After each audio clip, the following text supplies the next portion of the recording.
What happened to Japan's Unit 731 after World War II? Hidden horrors. When World War II ended, the world demanded justice. Nazi doctors were put on trial. War criminals were exposed. Entire regimes were dismantled. But in the chaos of surrender and occupation, one of the most horrific programs of the war quietly slipped through the cracks. Its name was Unit 731, hidden in occupied China.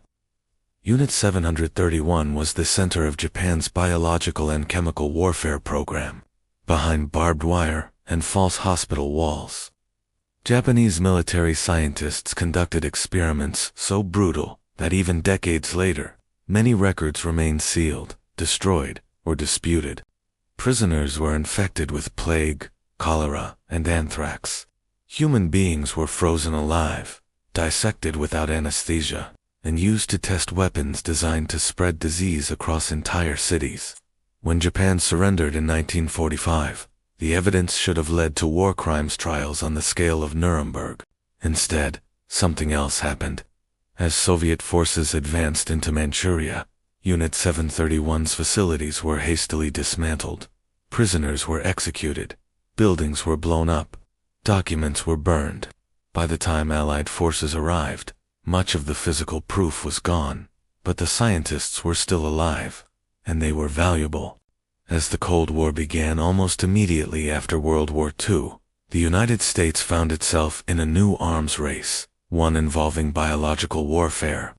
American intelligence officers quickly realized that Unit 731 had conducted experiments no Western nation had dared to attempt.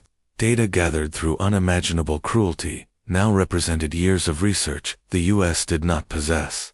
A decision was made, quietly, deliberately, and without public oversight. Immunity in exchange for information.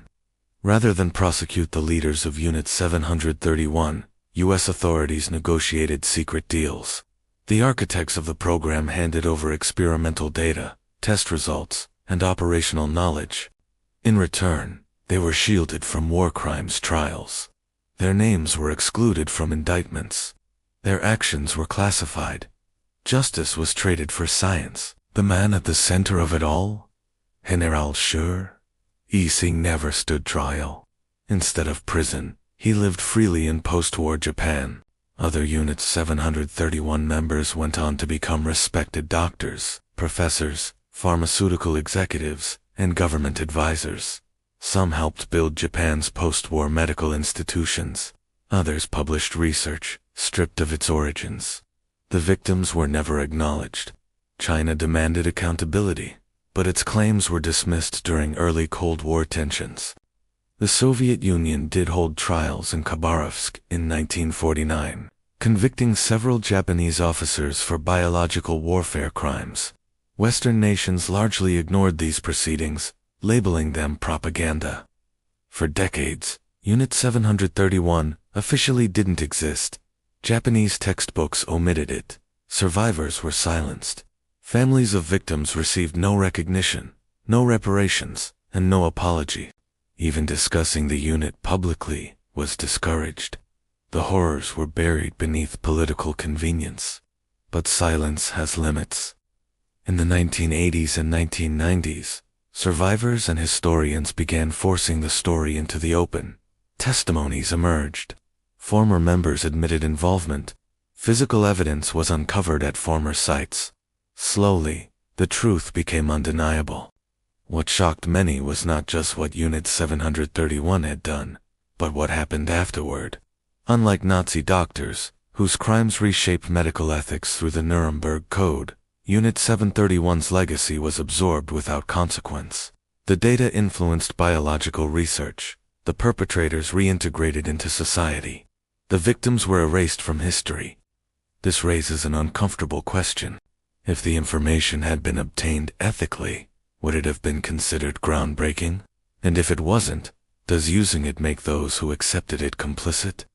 To this day, the full extent of Unit 731's experiments remains unknown. Many records were destroyed. Others remain classified. Some former members took their knowledge to the grave without speaking. What we do know is this. Unit 731 represents one of the clearest examples of how moral lines can vanish when power and fear collide. In the rush to prepare for the next war, accountability was sacrificed, truth was delayed, and justice was denied. The hidden horror of Unit 731 is not only what happened during the war, but what was allowed to happen afterward. Because when the war ended, the suffering didn't matter as much as the data. And that decision still echoes today.